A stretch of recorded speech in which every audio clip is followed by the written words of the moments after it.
All right, so good morning, good afternoon, good evening. Welcome back to Joe's Cast. I'm your host, Joe. On these podcasts, I talk with friends and family about everything and anything from where they are in life to where they're going to be, and just a general conversation. So for today's episode, which is episode 3, by the way, I'm on a roll. I'm joined here by my eldest sister, Marilyn. Just going to go ahead and introduce yourself real quick. Okay, hi everyone. Like he said, my name is Marilyn, and yes, I am the eldest. And what else am I supposed to say about myself? I am a psychologist. I have a psychology degree, and working with mercy ships in this area. How old are you? How old am I? Oh, I am 27. Surprise. Yeah, she's old. Okay, thank you. Just soon. Nice. So this is a Sunday morning. That's why she's dolled up and I have a shirt on, like a nice shirt. I guess let's just start things off. Okay, whatever. Let's just start things off calm and chill. Like, how are you doing in life? Mm-hmm. Like, right now. How am I doing in life? I am actually doing really good in life. So, quickly, where do I look? Do I look there? Do I look at you? You look at me. It's a conversation. You can look there if you want. Okay. So, how am I doing in life? I'm doing really well right now. In this particular season, I am very happy with where I am. I am very content. I feel very blessed. And I'm also very eager for the next step. Very excited to see what God has next for me. So I'm doing very well. And does that include in all areas like work, family, future plans, current goals? In general, if you look at it in a general. Now, if you're going to ask me specifically for work, am I happy in my work? Yes, I am. But like I said, I'm looking forward to more. I'm exploring getting my master's degree next year. I really want to be a louder voice for mental health in Africa, a louder voice for people with mental illnesses, even just the minor ones, which in our context are not given as much, importance as they should be. Things like depression, anxiety, and I'm looking forward to being a bigger and stronger voice for people like that in our context in Senegal and Zambia and Africa. Which is why I'm very, very excited about getting my master's degree soon and looking forward to that. For what was the next one? Family. I'm also very happy. Like I had already told you, I was very happy that you came back because I felt like I didn't know you. You know, we kind of grew up together, but not so much together because of the age gap that's between us. The fact that I left when I finished high school. I left Senegal, I left my family, and I left you guys. So I didn't know who you were. I didn't necessarily know who Caleb was because, you know, you guys were growing. I was growing away from you guys and you were growing away from me. And so this being able to be back and all of us being able to be together, to get to know each other's temperaments, getting to know what's going on in each other's lives. I really enjoyed that and I've benefited from that. I'm grateful for this season for that. It's like the Christmas that we spent together, what was it, last year? Mm-hmm. We hadn't had Christmas together in 8 years? All together as a family, all of us, all 5 of us together. And so that was very special to me. Yeah, it's true.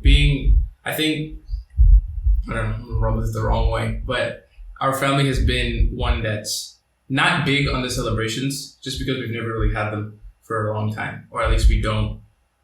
For example, one of the family members either hasn't been here for whether it was a Christmas celebration or a birthday, and generally our family is kind of like that. We are each within the house, we like doing, or at least I like doing my own thing, and so I can definitely feel and understand that separation to now. Oh, I have a brother and he likes this and he does that. So that's really good to hear. And even just getting to converse with you guys on an individual level, getting to talk with Caleb and do things with him by myself. Like we would go out, go for ice cream and do just things Caleb and I. Or doing things just you and I, driving and getting to know who you are outside of everyone else. I feel like everyone knows a different side of you outside from this house, like your friends, your schoolmates and everything. And then I felt kind of distant from that because I felt like, I wasn't that close to you and I didn't know you like how everybody else knew you. And this season has given me that opportunity to get to know you on a more personal level. And now I can say, my relationship with my brother is different from his relationship with his friends and stuff. There's something unique and special to both of us as siblings, as per with all of his friends and randos and whatever, Randos. You hear that, guys? You're randos. Yeah. Nice. That's good to see. That's good to hear. So, this talk about masters, I know before COVID hit, that was your plan to get your master's degree. And then COVID kind of shut that down, like it did to everything else. So what were you planning to get your master's in? Actually, that's an interesting question. Initially, I wanted to have a master's in international relations,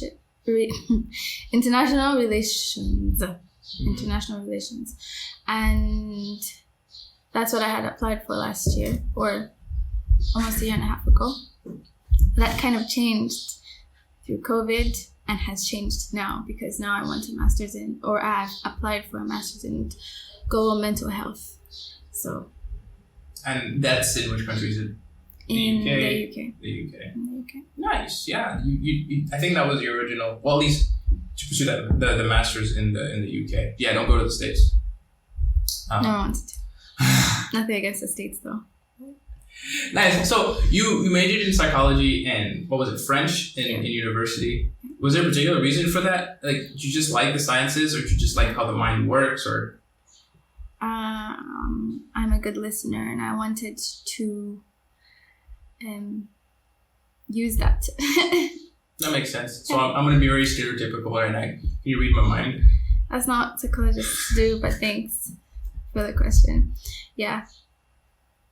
Psychologists don't read your mind, read your behavior, and then deduct from there and figure out what your whole story is. Everybody's different. Yeah. I think growing up, I've had this preconception, or at least a lot of people have had these preconceptions that psychologists are just... Yeah, we're not witches. Yeah, not witches, not, mind readers, not... That's all. Just weird people. I think people... The weird part, maybe.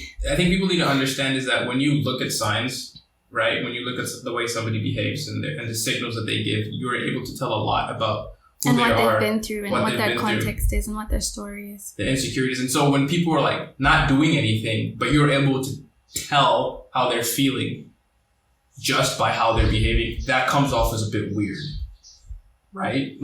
You sitting in front of me, I look at you for a couple seconds, ask you a couple questions, and I know your whole life story. If you didn't know I was a psychologist, I'm pretty sure you would at least be weirded out in some way, shape, or form. Maybe. And so with French, I know you took the translating route. You've been doing a lot of translation work. Did you take French because you already knew French and you wanted to improve and it was easy? Exactly. Okay. Yeah. Yep. I thought it was for a more... Nope. Okay, I guess that answers. And I mean, it wasn't necessarily easy, but it was easier than if I had taken another major in something else. And so basically, for me, it was relatively easy. First of all, I was doing it in Zambia, and Zambia is not a French-speaking country. And so already, I had that advantage. And yeah, I liked to read, and I liked the fact that I was going to be able to explore French African literature. Like Mariama Ba, we actually read Mariama Ba, which is a Senegalese author book. Une si longue lettre, such good reads in French, and I enjoyed that. Yeah, so you finished university. I'm on my way to finishing college. What was, I guess, in your university life, the most challenging thing that you had to adjust to? Especially the fact that it's your home country, which you've left at an early age, and then you have to come back into and deal with that. Okay, adjustment. That's a really good question. That was hard for me because everyone expected me to behave like a Zambian, to talk like a Zambian, to know about Zambia, but I knew nothing about the country. All I knew is that I had that on my passport as my nationality. So it was a little difficult exploring that. Even family-wise, I didn't know anyone and everyone knew me. And it took a little bit of time to adjust and get to know everyone. So adjustment wasn't necessarily easy. And also my accent and how I talk and how I behave is different from, it's different. And that was also difficult, not necessarily for me, but for others to adjust to.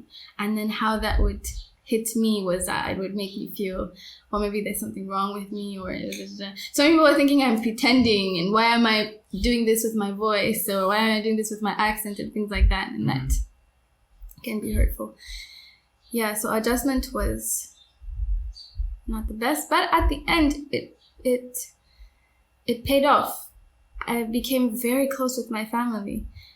On my mom's side, my cousins, I thank God for my cousins. I would spend weekends at Aunt Salai's place with my cousins there, and we would have so much fun, and we would open up and get to know each other, and it was so beautiful. And then I would spend weekends, or even more than weekends, at Shadi's house, which also our cousins. You don't know them yet. You should. Yeah. Well, you will get to know good. them.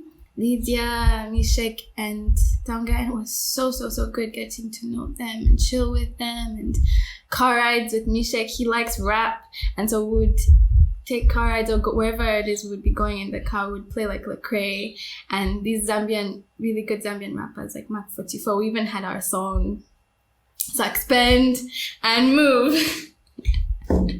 Yeah, so getting to know people in the end paid off, and it means now that I know my family and have very good, strong, meaningful relationships with them. Even, I hope they're not going to be listening to this and be wondering, why didn't you mention me and my name?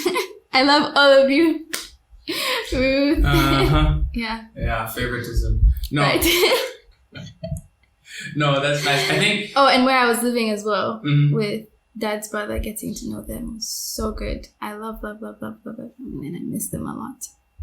Yeah, and now what's funny right now is that they've all grown up, and like over the week I was talking to Kondwani, who was like a baby. She was, well, not a baby, but she was so small, and now I guess she has a phone and she has WhatsApp and she has Instagram, and we're chatting. Like, she's grown. She's a big girl now. Yeah. Mainza has a driver's license. And you don't. Thanks. And you're 27. Yeah, but I can drive, so thank you.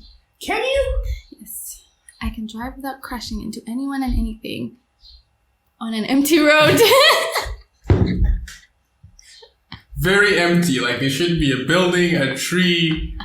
Okay, let's not exaggerate. I mean, didn't you like run into a bush once with Dad? Yeah? No. You were backing up into something. That was in the beginning when I was learning to park the car. It still happened. Well, everyone has those types of accidents in the beginning when they're learning. You crashed into you crashed into a charrette. So no, the charrette crashed into me. Potato. Tomato. It's not even potato, is it? No, it's tomato. So. Yeah, awesome. That's great. I think, I still have to experience that whole learning about my family, learning about my cousins. Yeah, you will love them. And I'm going to... Some. You will love some. Yeah, I can't say I will love the experience.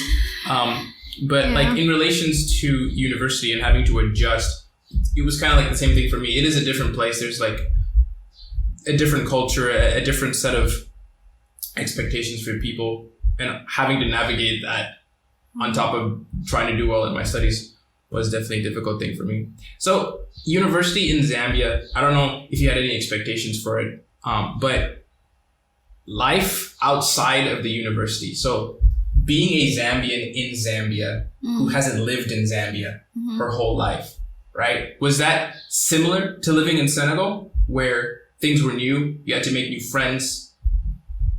You mean like when I came back to Senegal after? No. Like when you first went, like when you were done with university, or while you were in university, like outside of university, that experience. Was it the same as living in Senegal, which you would consider your home?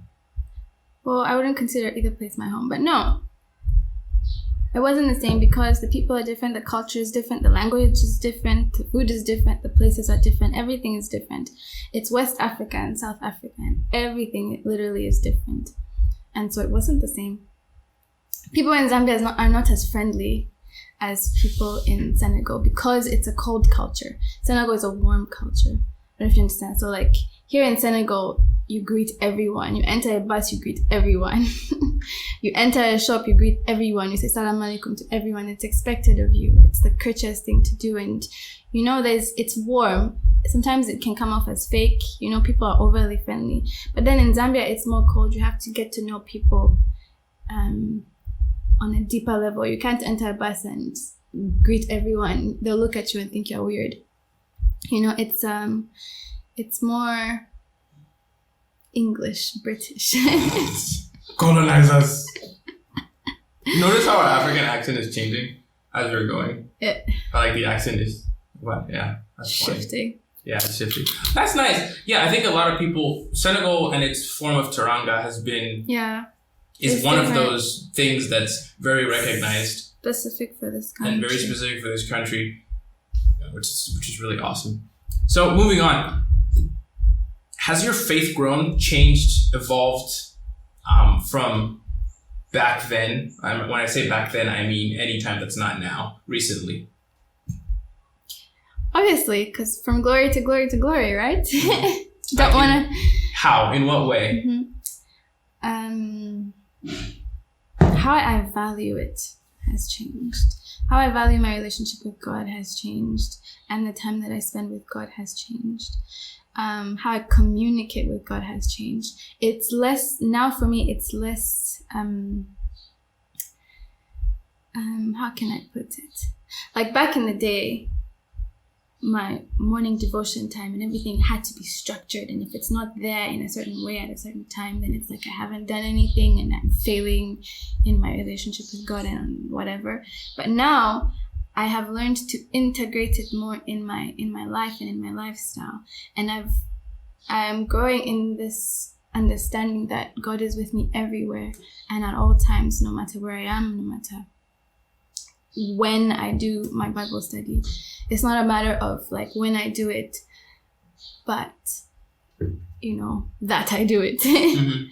You know, and it's because as my schedule changes and all of these things, I'm learning that God has to be in all of those things. So I spend a lot of time in traveling, and so I know if I had the mentality I had back then, I would be like, oh, I don't have enough time to like spend time with God before leaving the house. But now I realize that no, I can spend time with God even in the bus or in the taxi or wherever I am on my way to where I'm going. And usually it's a long period of time. It's a good like 2 hours, 3 hours.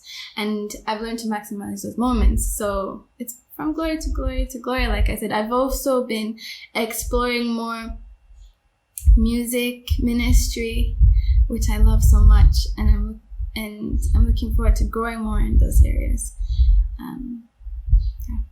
That's awesome. Yeah, I think a big not misconception, but like a big undervalued point about faith is that, you know, stagnant, or not an undervalued thing, but a key point in people's lives. Yeah, were you in the Bible study yesterday? Did you hear when Tata Julie was talking about that? Mm-hmm.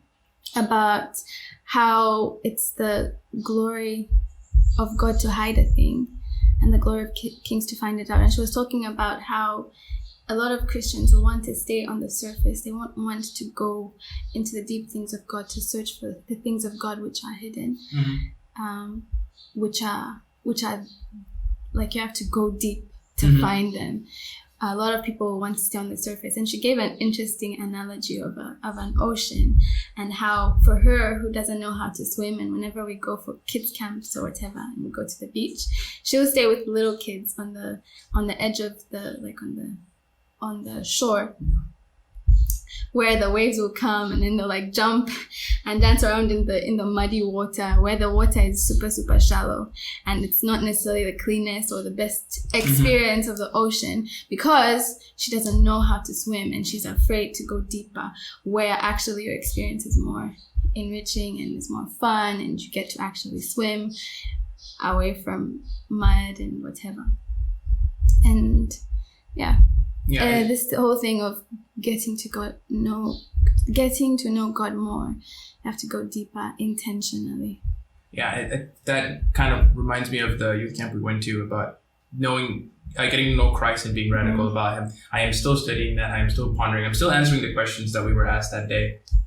And it's nice to see that in everybody's individual walk, we're all at different places. We're all at different junctions in our faith.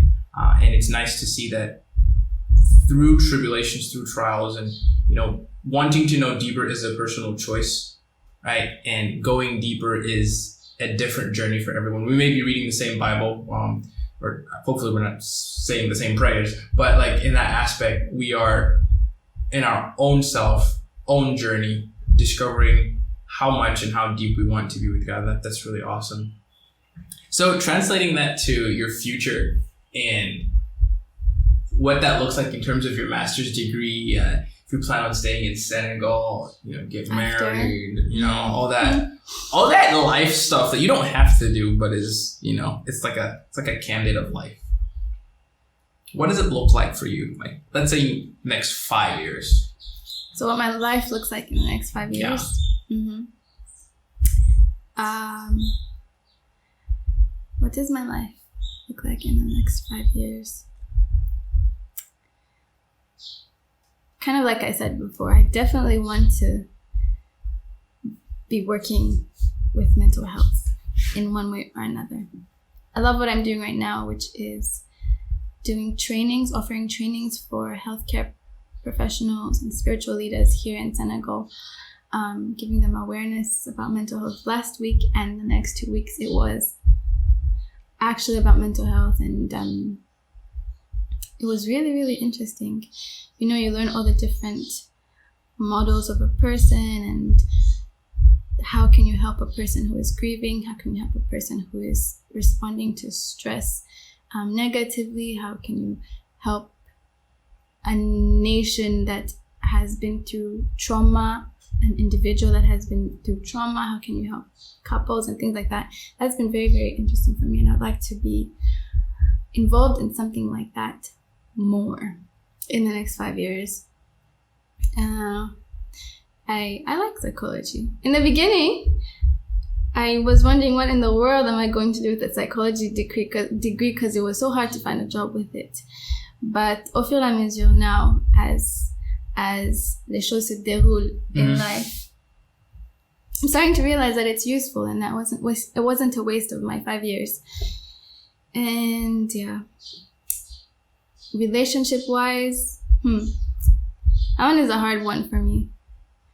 I definitely want to continue to cultivate my relationships and to be a good friend and to have a good friend circle. That the friend circle. Friend zone. Sorry. The friends that I have now, I want them to be deeper. I have very good friends. I have very strong friendships, and I want that to grow and to continue. I value my friendships. I don't necessarily have a lot of friends. I'm not a very loud person. I beg to differ. I'm not. And so, I would like my relationships to be well defined and cultivated and all of that. And I want to do like more trips, Traveling. Road trips, fun trips like that. Yeah. Out of Senegal or in Senegal? In Senegal. There's some places in Senegal I haven't been to that I would like to go to for now. And also out of Senegal. Hi Lauren, we've been planning a trip for years. We need to do this. Finally. This is your call to action. Yeah. We should go to Seychelles and visit Mishak. Nice, that's good. So on the last podcast, I was talking to Caleb about the power of visualizing yourself in the future. not necessarily manifesting it, but, having a goal, having a plan, and then kind of like working out how you would get to that plan in the most realistic way possible. Because I told him at that age, I was like, I didn't have any plan. I was just waiting for the next day to happen. And not saying that you have to plan out everything in advance, but having a goal or having an objective allows you to be able to see the world, I don't know, kind of in the eyes of an independent adult that allows you to foster good habits and all that good jazz. So that's awesome. So I just want to go back a little bit. When you came back from university and you were looking for a job and things weren't going the way you wanted, you and Uriel started this hair business, hair product, hair doing business. Can you talk a little bit about that? Like, how did you just like hair and you just started doing hair? I've been doing hair for forever. Even while I was in university, I was doing hair. Even after university, I was doing hair. So I've been doing that forever. And not just hair, but natural hair. So Black African natural hair. Mm-hmm. Like 4C hair. I don't know what that means, but okay. Yeah. So I was already doing that. And Uriel had always wanted to do treatments. So we just collaborated and worked together to figure out Uriel had always wanted to do treatments, but she was also selling a hair product. Mm-hmm. So like we just put our efforts together and worked together and shared money. Yeah. 50-50. So.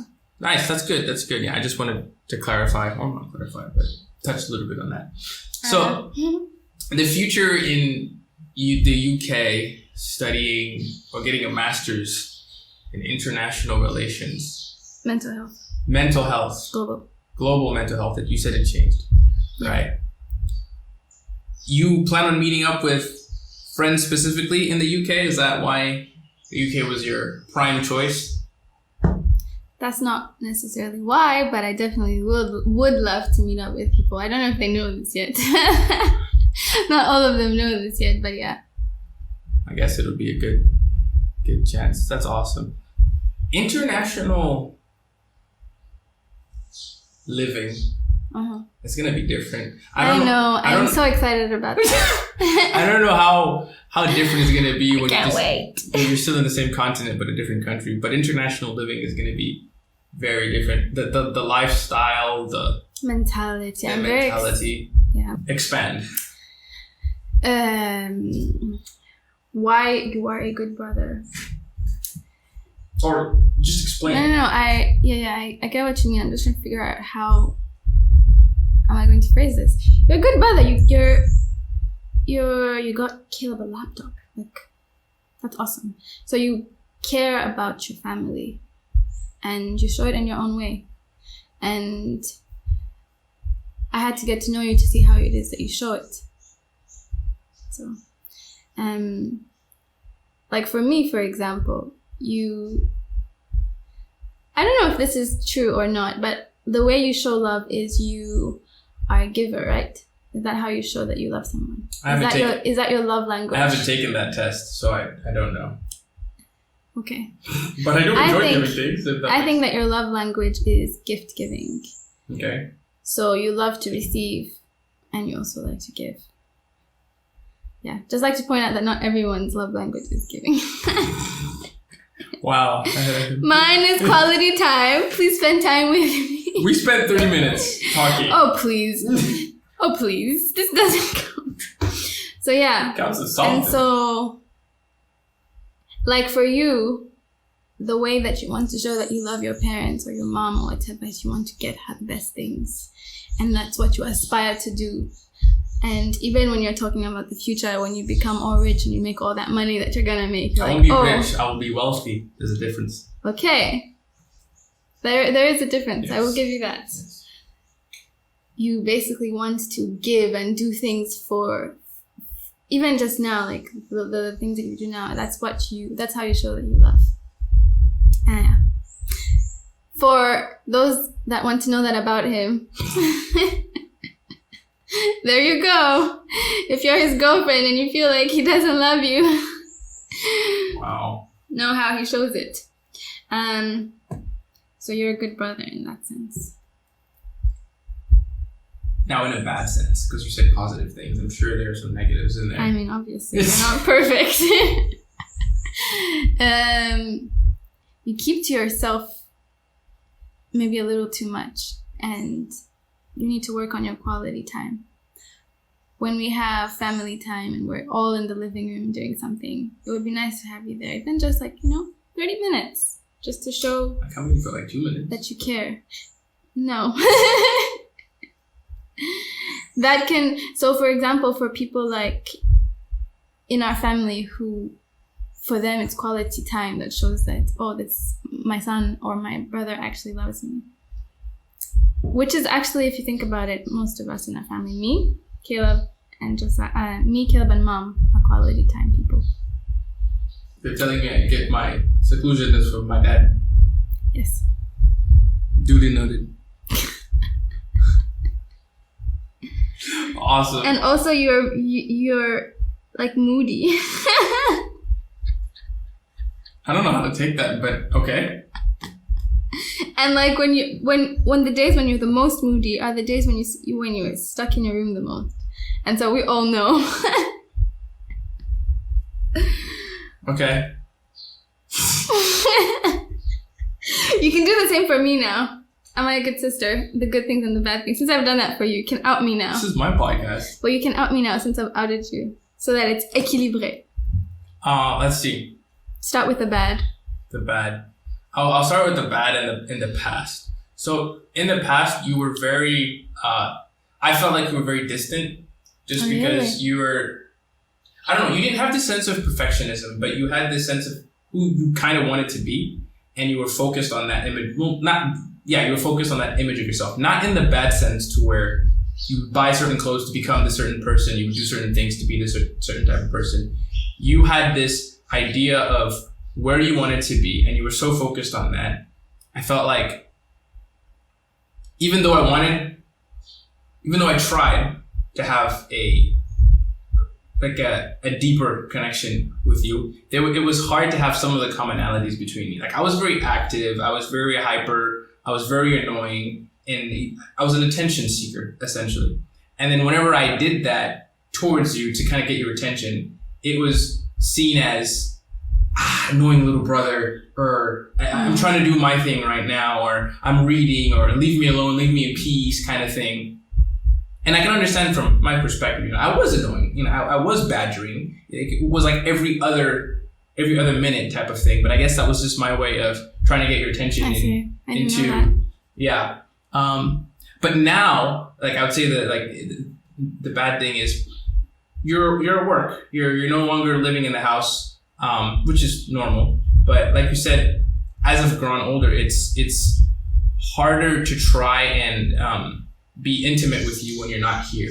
I try with the texting, I try with the talking, but with you in work, you hardly see your phone. You're hardly on reachable areas and everything. So I try to have that deeper level of connection with you, but because of the place that you are, which is a good place, by the way, don't get me wrong, it's hard to try and cultivate the relationship more. And I realized this, that I don't spend a lot of time trying to cultivate my relationship with individual members of my family. And that's something that I've been trying to do more. Now, for the good part is that was really good to know. Thank you. Yeah, you're welcome. And I'm sorry about that. I was a little bit in my world and in my head and going through my own stuff. Yeah, which is normal. Yeah. So, the good things, you're incredibly loving and self... Thank you. Can you stop just what? Okay. And self-giving, self-sacrificial person, not only for the family, but for everyone else outside of the other places that you have engagements towards, right? You don't complain about the things you don't have to do, but you do them because you love us, in your own way, right? When you tell me that, it's lovely to see that you cook and but sometimes nobody needs to tell you to do the dishes or to mop or to clean or whatever. That's just something that you naturally just end up doing. I'm not saying that's where women belong, but Tangent?